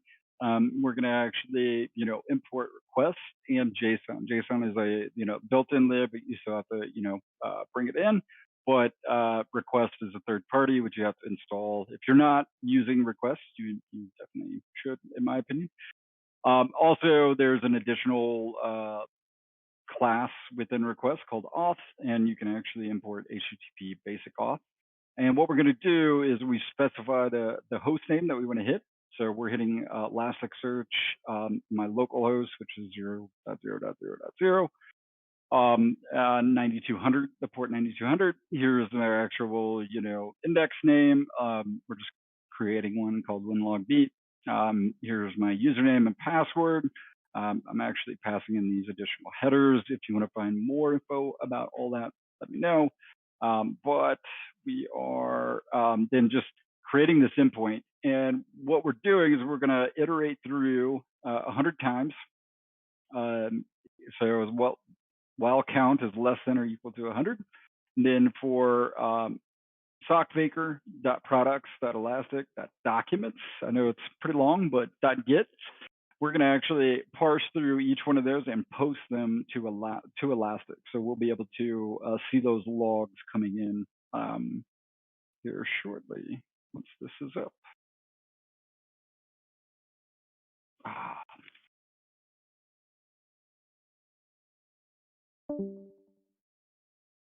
Man, this is like demo hell.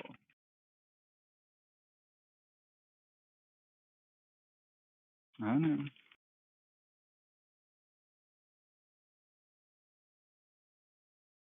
All right, well, that's doing that. So what we're doing is that here I'm just modifying some create and using the current timestamp. I'm just overriding some parameters.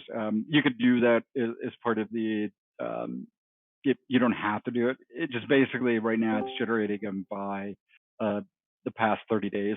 And I wanted I wanted the actual event dates in Elastic to actually be part of the, today. And what we're going to do is we're actually going to make a post request to that endpoint. we're going to pass in those headers that we set up above, and then we're actually passing in the data as JSON. We're sending this off and we're not verifying SSL because, well, we can't, basically because it's a self-signed certificate.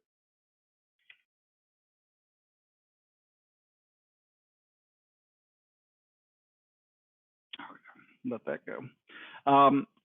At the same time, while we're waiting on that, I bring this up and show you, because I think I'm running closer on time, but let me share out another cool piece, I think.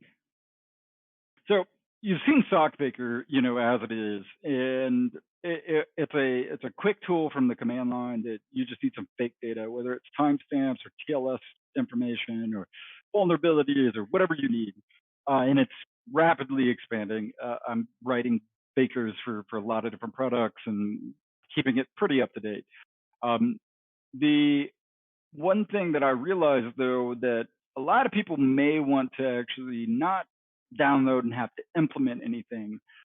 They may want to integrate it into, you know, their product or their testing or whatever it is. So what I did is I actually created it's soc-faker, soc-faker.com.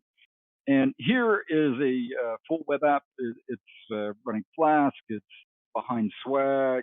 Swag is Nginx and fail to ban and like all that stuff on the front. Let's encrypt the certificates, you know, all that. But really, it's all around generating that fake data from a web component. So there's two different sides to this. There's a full-blown API, and I'll show you that. But for general, you can actually just select the individual endpoints here. And again, just similar to what we were seeing earlier, we can actually just call the alert endpoint, and it'll bring back full data that you can actually, you know, use or grab or copy or whatever. So that's an agent, or yeah, that was an alert. But if you just wanted the specific property, like the, you know, from or let's say signature name, you know, this global link, hand game, whatever the hell that signature name is. But additionally, you know, again, we have that full API, and it'll actually show you, hey, this is the GET request that we did to get this. But if you wanted to actually use the API, we provide you, and it actually generates code for you in both PowerShell and Python to render or to use to generate and return this data back to you. So it'll return everything that's in these kind of squirrely brackets, and if you just make this kind of HTTP request. But in order to do that, you have to actually provide this key. And this is a specific token. It's pretty easy to use. You can actually, up in the top right-hand corner, actually that's the front. So you can see you can use the endpoints, or you can actually request a token. So you can request a token by actually just clicking on request token. And yeah, I don't have a great example. I don't think I want to log in, but I might. Why are you being a jerk? Yeah, I'm not signed in. So it'll, what the hell is going on? That's what I meant. All right, just don't listen to me, I guess. There it is. Shit.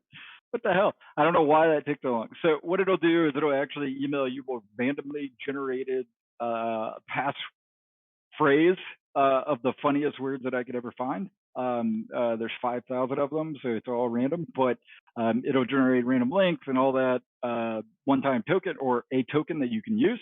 All you have to do is provide that email. If you forget that token or you want to reset it, you just have to go back in here and actually just, you know, enter your email address again, and it will send you a brand new token and update it in our database. But I don't have any like paid stuff or, you know, anything. I just want to know, hey, I'm not getting confused, and I know that I was using what. But that's really the whole new point. Didn't want any of your information like username, and all that shit. So there you go. And again, they'll have like full, Python and PowerShell examples of how to actually interact. If you wanted to actually get to the documentation of soc-faker, you can see here. But I think the coolest thing is, and I'll go back to, let's say, host information. Yeah, it's going to take a minute. Oh, beep boop. So that was on purpose. This is kind of cool too. I think is I randomly generate these images for you because hey, why not? So if you ever get an error, it'll always be random. So let me step 1 second back and change my window. I just want to see if that other box started. Of course, you're going to close on me. All right, well, I have bind issues on my network. So basically, so with this, you're going to actually, make this HTTP request. It's going to actually build out these headers and, build out that endpoint, and you can actually just randomly generate. So for now, I will just, I'm going to actually just print this doc. And just to show you what we would post to Elastic.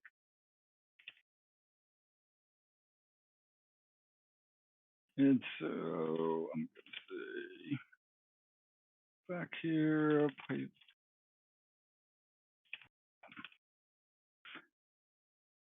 Yeah, we're going to run that. And it's putting a pause in there, but this is the entire document. It's everything in the Elastic Common Schema. If you're not familiar with Elastic Common Schema, it is a standard schema that Elastic is adopting around all their security products.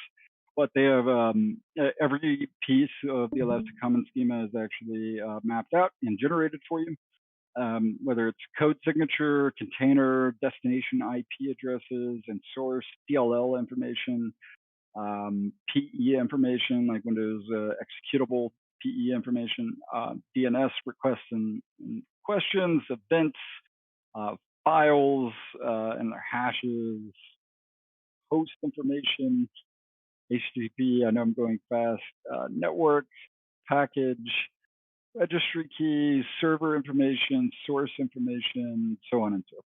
So, and it'll actually just go, and because we're not hitting that port, it's going to fail. But for the most part, yeah, it's an entire ECS document that we can just post and generate randomly and test our detection rules or any other kind of data that we want. Well, all the blunders was fun. I'm never going to do this again, so it's a joke, but I'll probably ramble for more. If you want to know more, man, soc-faker.com. Again, the repo is at GitHub, GitHub/swimlane/soc-faker. If you're interested in the Docker Elk or the Elk TLS, let me know. If you're interested in any other projects, I have quite a few. Sorry, that's one last thing I am going to show, and then I'll shut up. Is on my GitHub, you can see a lot of the different products. There's the GitHub like Markdown homepage or whatever. But if you scroll down, these are kind of the traditional bigger projects, I guess, that I work on that are outside of my repository, but I maintain. PyAttack, soc-faker, PS, CVSS, PS Attack, Graphish, PyEWS. But then I have like, I don't know, 90 whatever random repositories of stuff that you can go play with. There might be some bugs as you've seen, but let me know if there is, and then I'll get them fixed. So thanks for having me. I hope everyone's being safe. Hope everyone is okay and healthy. And if you ever want to reach out and talk, just let me know. I'm around. Wu-Tang.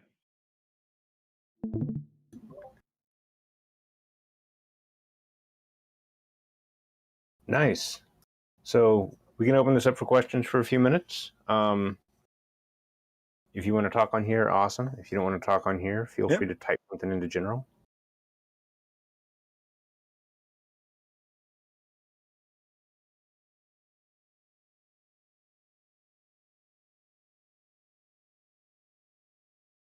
I'm just reading through the thread here.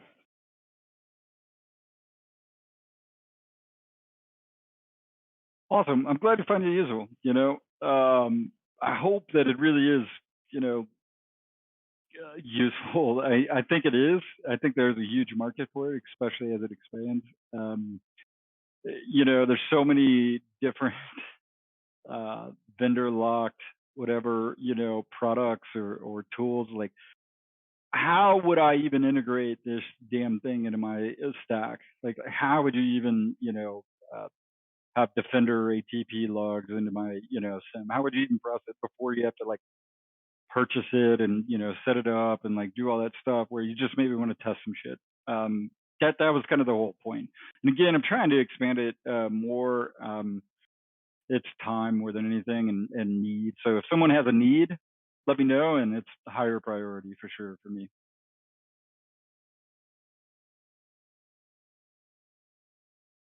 Yeah, exactly. The Fisher Price, yeah.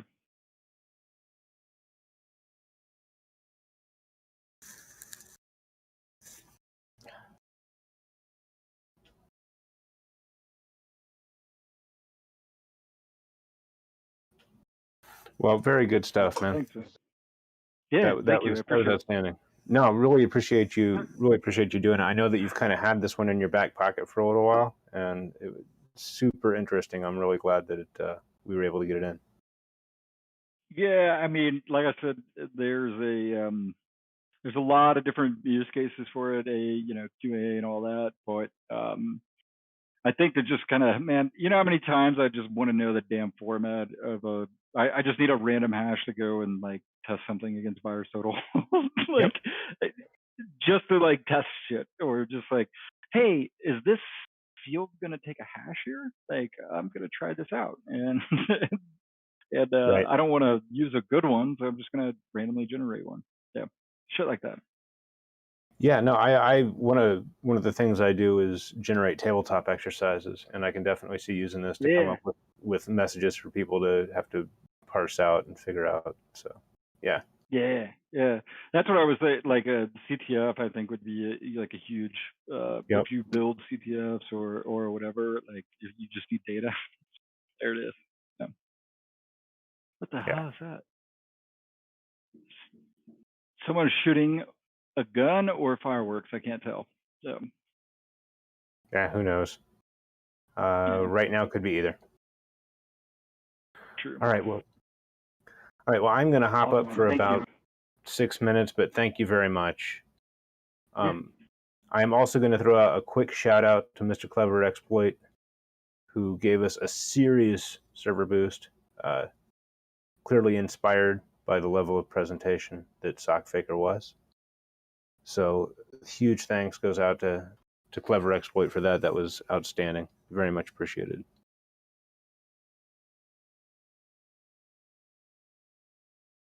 All right, well, we're going to give this about 5 minutes.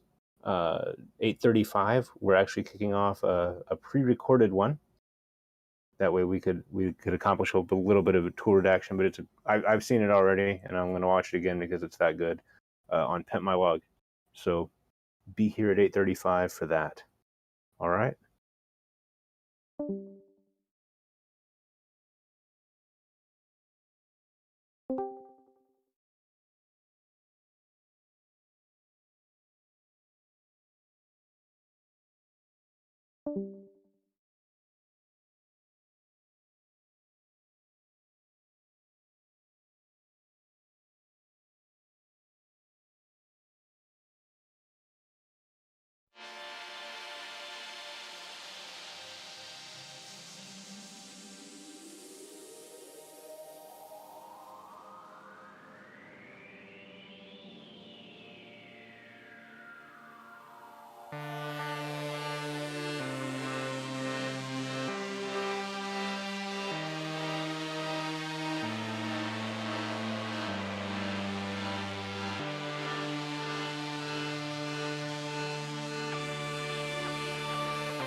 Hey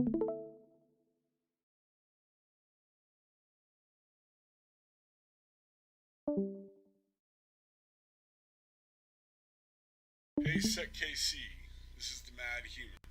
We're going to talk today about PimpMyLog. If you have a lot of syslog messages you would like to visualize, PimpMyLog is a great application.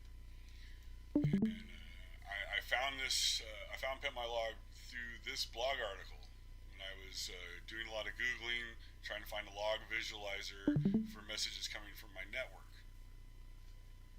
So yeah, this blog article is really good. Shows how to customize PimpMyLog for his purposes, and it was pretty close to what I wanted to do. So I used this. It was a great jumping off point. Of course, this article actually introduced me to PimpMyLog. It's a log viewer for your web server. That's what it does out of the box. It supports Apache, Nginx, IIS, and PHP logs. So but like I said, it's customizable. So we're going to set it up today, and we're going to customize it for syslog messages. Okay, the developer is Potsky for PimpMyLog. Big shout out to Potsky. And here in the intro, we're going to use some sample data that comes from LogPy. Great set of logs if you need to parse a bunch of logs for whatever reason. That's available at github.com/logpy/loghub. Okay, let's go to what I have set up. This is my setup for PML, and it's on my local network. And this is the sample data. And as you can see, you can hover over fields and get the whole message. Show way more logs. If that's not enough, you can load more. There's a handy export feature, but it only works with the stock so far. I can't really figure out how to export the logs except for in like the Apache. So that's a really nice feature, and I'd like to get it to work for my syslog messages, but have not figured that out quite yet. Okay. It has a nice search feature. So you want to find every reference of hot plug. Wait a second. And there's one message has hot plug in it.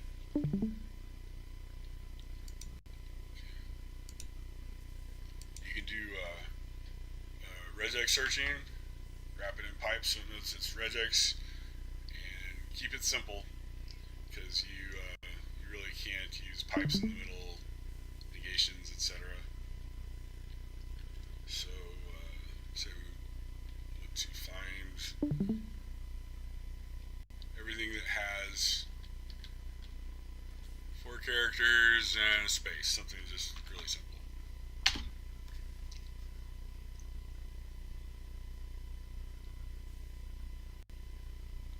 it's taking a little bit. It's a pretty large log file. So that hits about everything, of course. So you want to have 4 characters, a space, and then the word time. There is something like that. Okay. So here you can see you can manage users, check your profile, change your password. You can select your language and your time zone, and you can hide fields.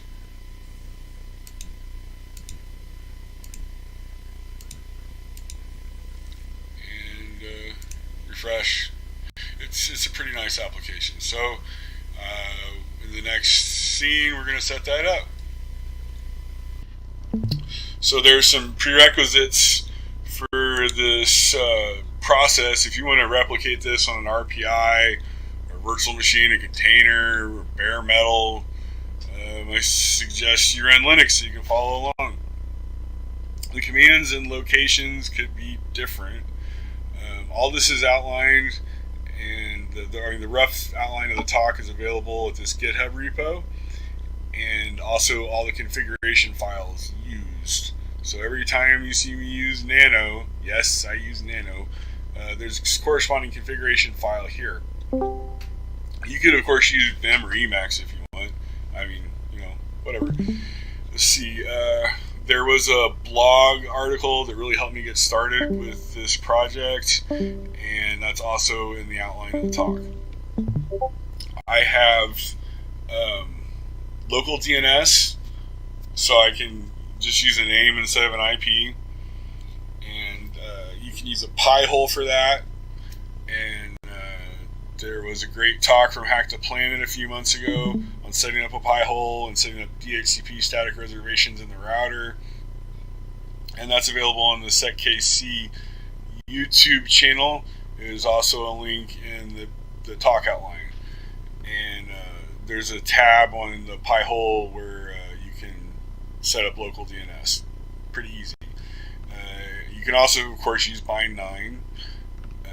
So you do need a static IP on the syslog server visualizer. You can run the DNS Pi hole on the same device if you want.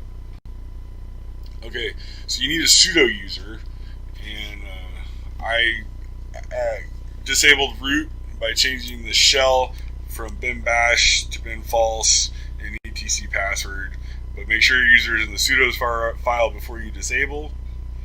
And you got to have devices or computers or something sending syslog info to your DNS name or static IP on UDP port 514. Like I said, in my case, it's a router and a switch. So, yeah, let's just SSH into the Odroid.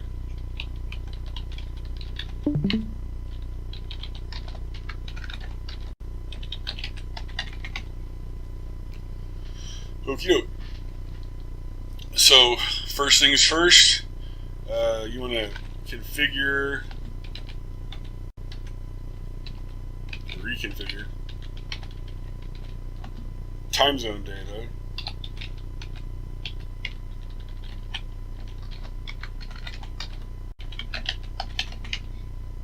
That might have been the wrong one.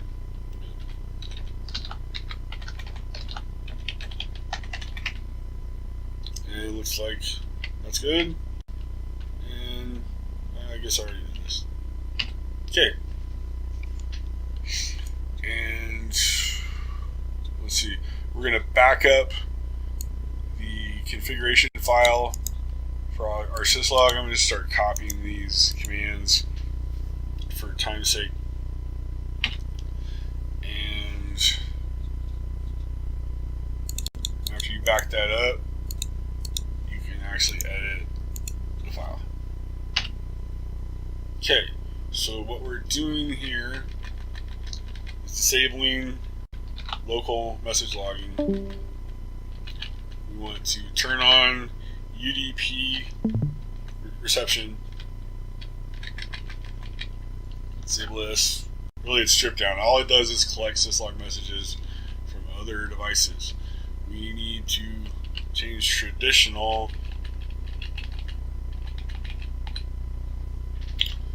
to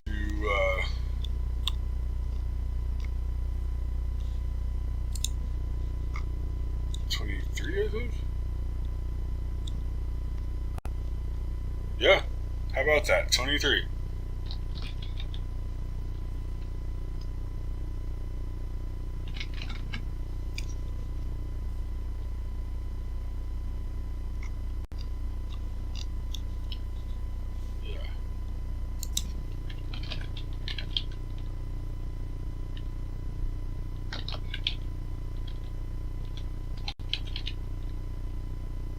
So the syslog protocol 23 format.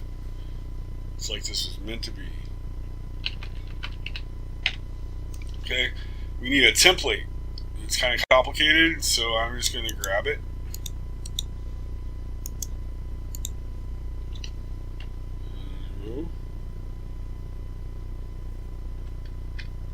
we are.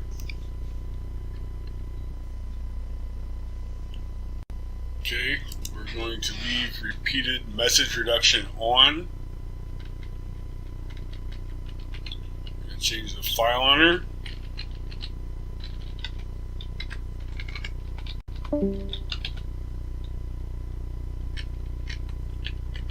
Get rid of the prib drops.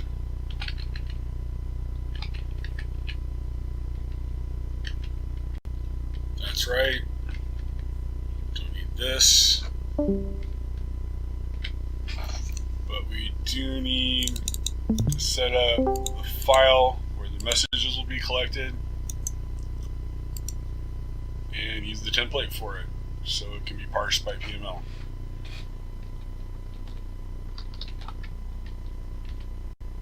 Okay. So we're going to restart our syslog and see if it's collecting messages.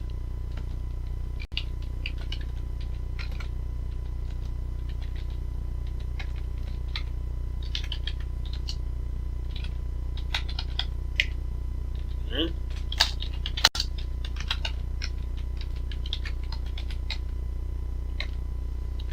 And it's not very big, it's bigger. It's definitely collecting messages. Okay. Now we're going to set up Apache. Install Apache 2.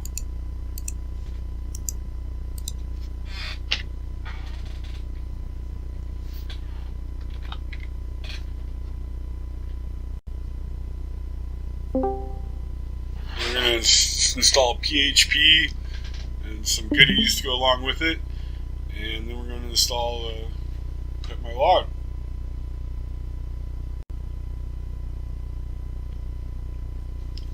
Okay, we're going to navigate to the DNS name. Of course, you could use the static IP, but here we go, it works. Groovy. Okay, I'm going to navigate to var www.html. There it be. We are going to remove that index.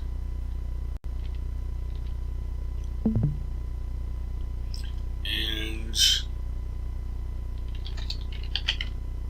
there we go, empty. Owned by root, but we'll take care of that in a bit. And we need to install git.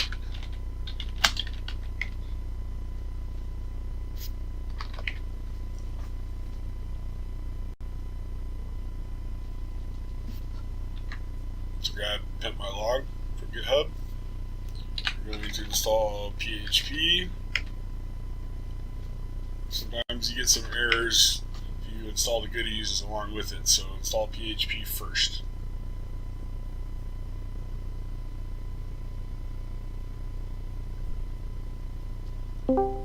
That'll install the Apache 2 module for PHP as well.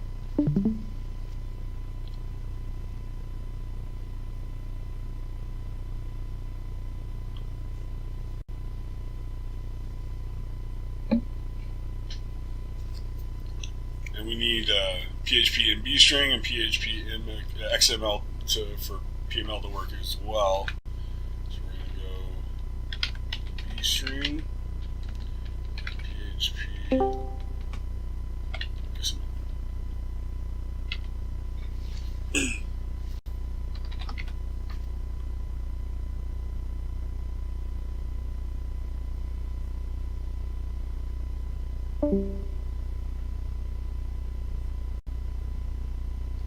Okay. We are going to git clone the PimpMyLog repo in place. So it's at the index.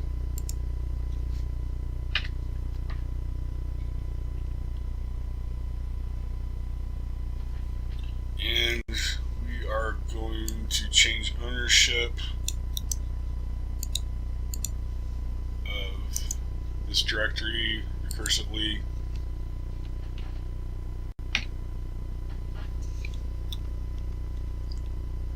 And before we go any further,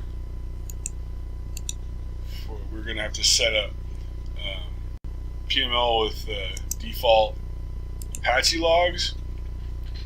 So we have to do some stuff in order for that to work right. So back up the Apache 2 in the log rotate. Okay.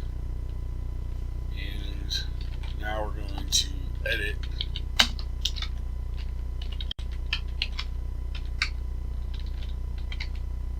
file.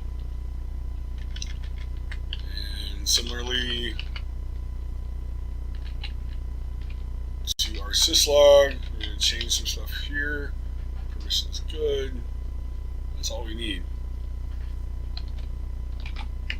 Okay. And so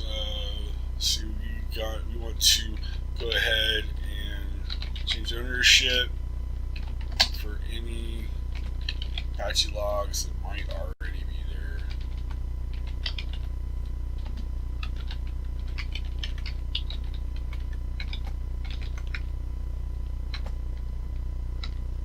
Okay, we're going to reload Apache 2. Okay, and see, we're gonna go back here and see if it works, and it do. An admin account.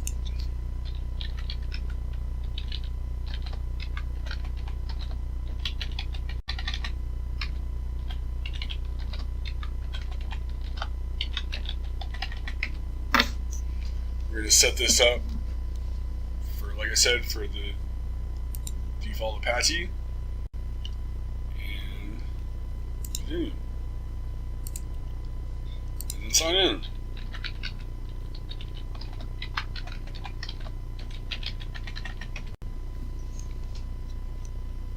Right on.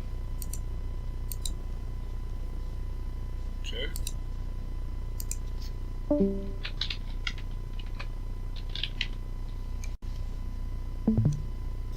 And now we're going to get into customization, so we can display the syslog messages. And we're going to make a directory, config.user.d. We're going to go into that. Okay. And here's where we put our custom files to parse logs.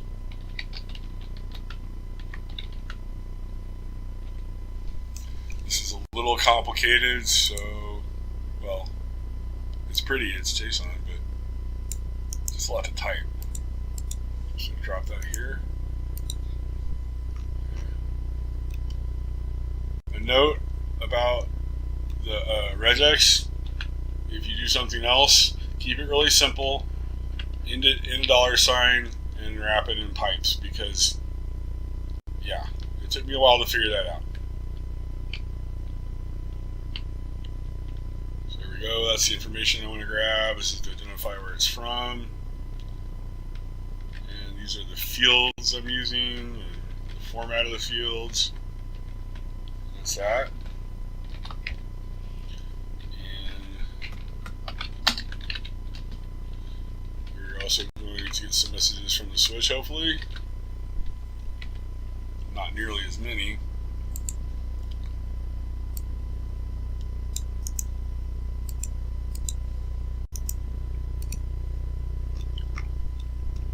Again, very simple regex here, even more simple. You can't use pipes in the middle, you can't use negations, etc. I mean, they removed a lot, I guess. And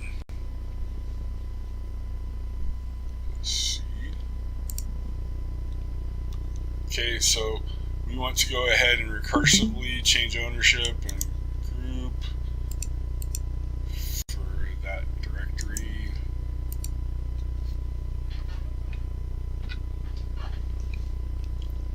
And go back here and see if it works. And it does. We even have some IP6 going on.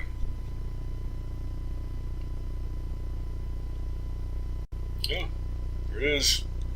Date, time, firewall rule. And whenever the default firewall rule is activated, these Ds are for drop. It comes in through this interface. These are the IPs, protocol, source port, destination port, and flag. Switch is probably empty, but I can populate that a little bit. Logging in.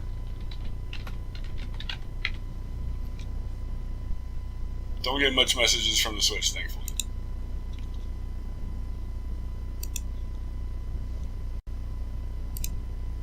Okay.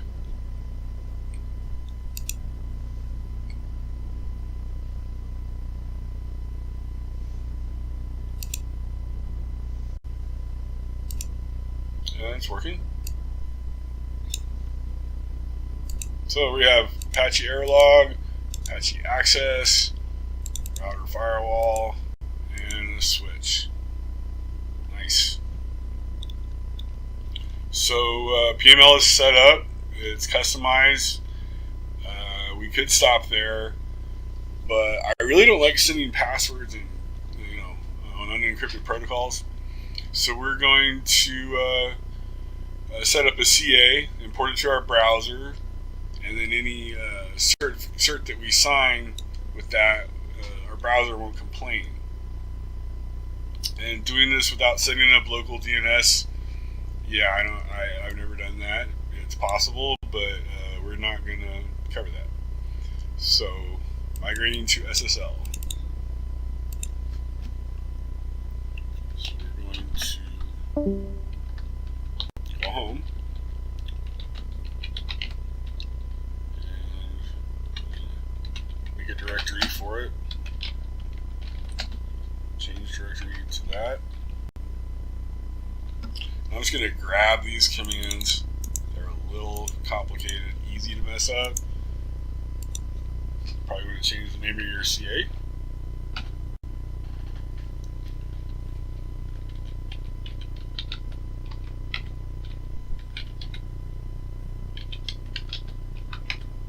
Okay.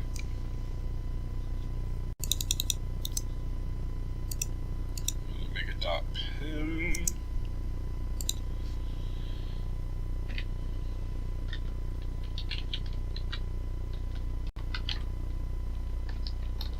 Put whatever you want here, it doesn't really matter. Hopefully nobody but you ever sees it.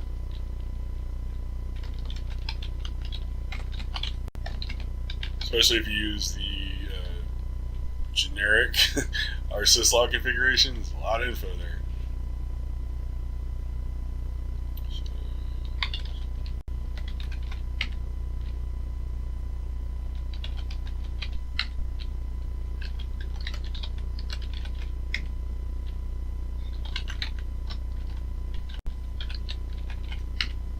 Okay. We have made that PIM, so now we want to import it to the browser. There's many ways to do that. Secure copy is nice, but I'm just going to cat it.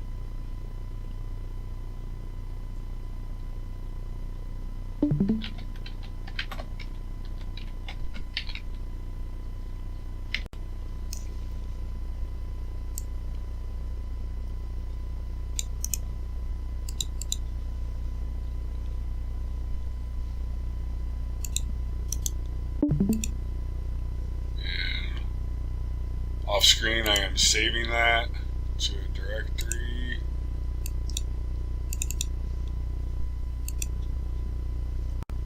And then we're going to import it.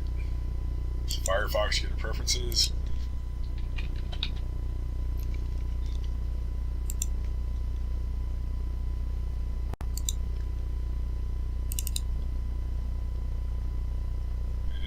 trust this to identify websites.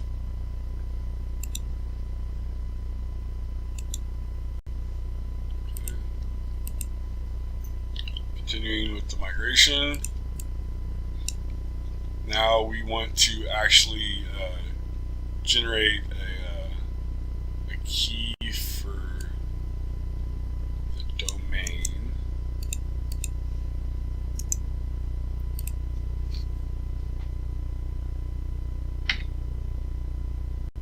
Okay, we're going to make a request.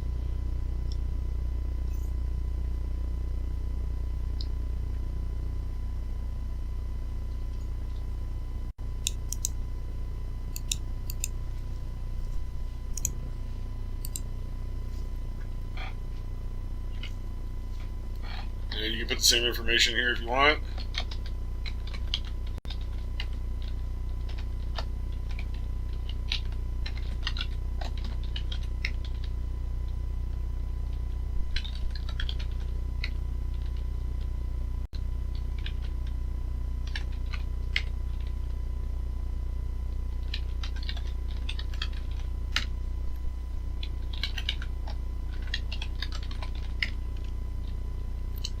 Okay, and we have to choose a password here.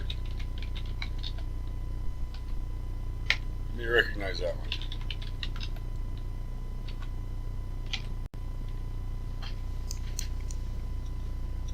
And now we're going to sign it.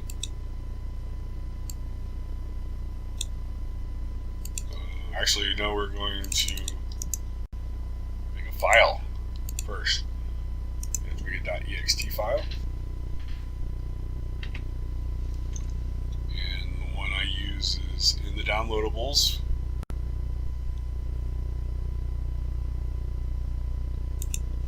Just going to copy, paste it. Yep, that's good.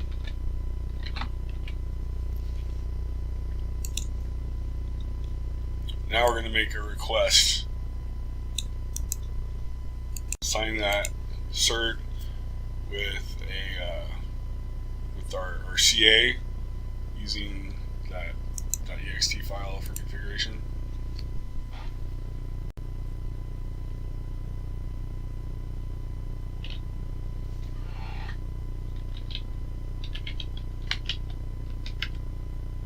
Okay. Along, and I'm going to change the permissions on everything in here.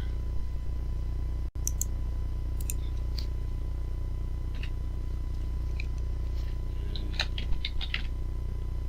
that's nice. Of course, you know, Apache runs as root, so we can read that, no problem.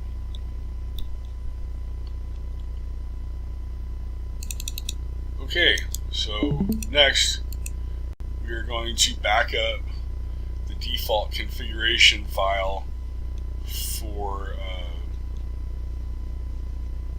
the default site.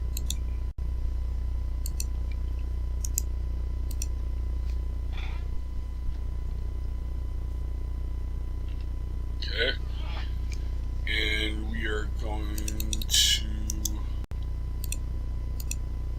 copy the default SSL to a different file that we're going to edit. I just left the default the way it was because it's only going to be used for redirection. So we're going to copy the default SSL to srv.mat.hive SSL. And I will go back and edit the default. You can change all that if you want to. I am just going to put in the redirection.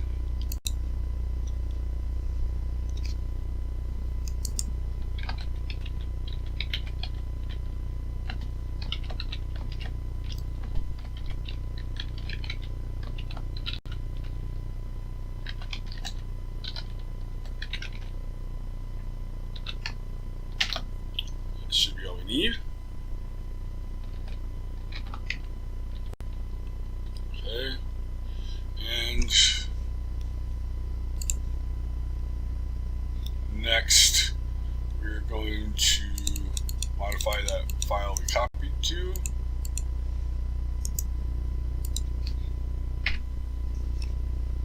And here we are going to change some stuff. So, we'll leave it on port 443, just easier.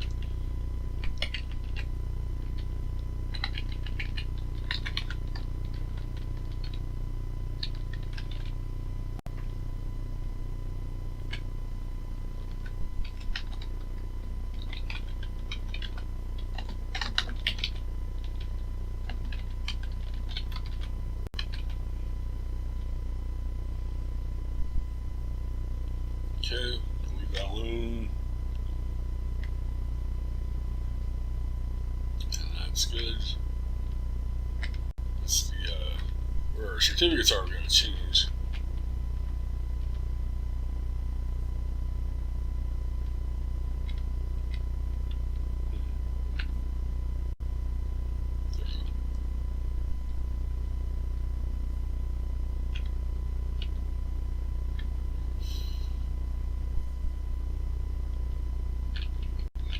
There we go. Just went too far.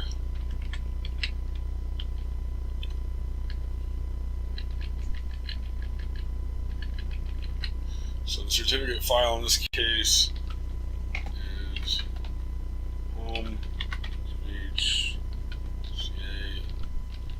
and we called that SRB mad hive searching. Similar with the key. Home H C A and hive key. And I think that's what we needed to do.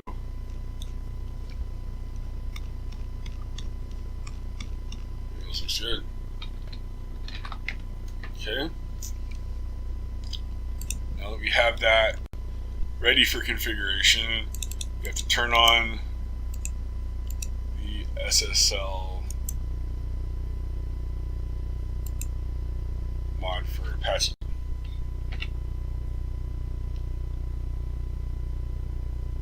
Okay.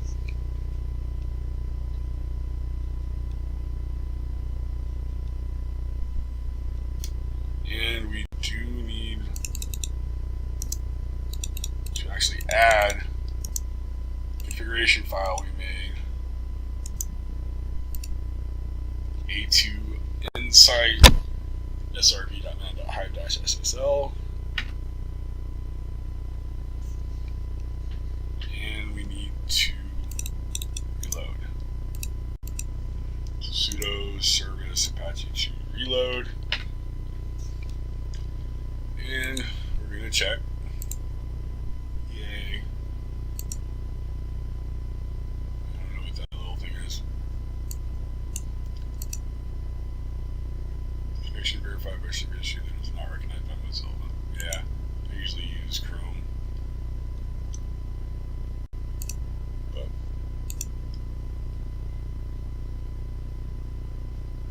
yeah, we're going to allow notifications from there. Okay. And doing good.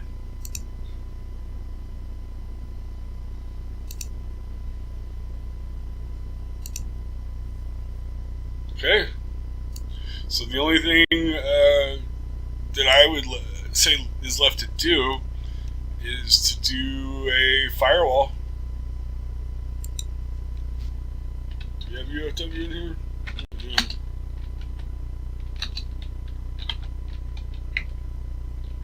No, yes, we don't.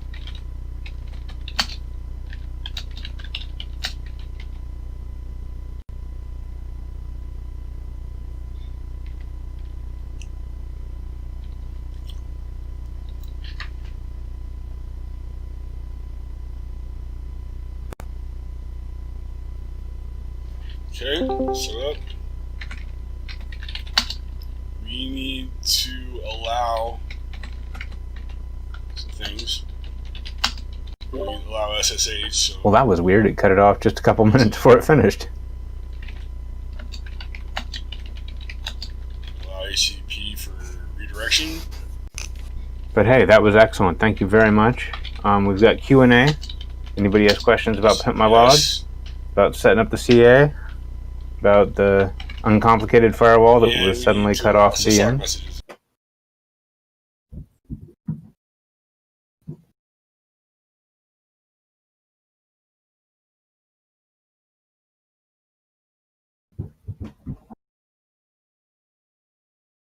I was watching General for most of the time. I didn't see any questions pop up, but I may have missed a couple. Kind of scroll back through here.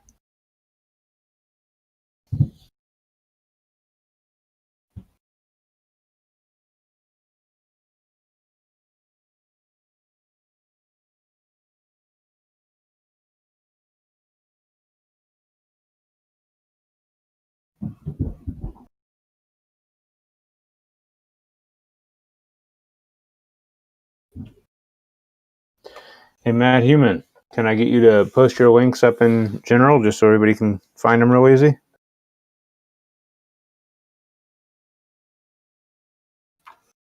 Awesome.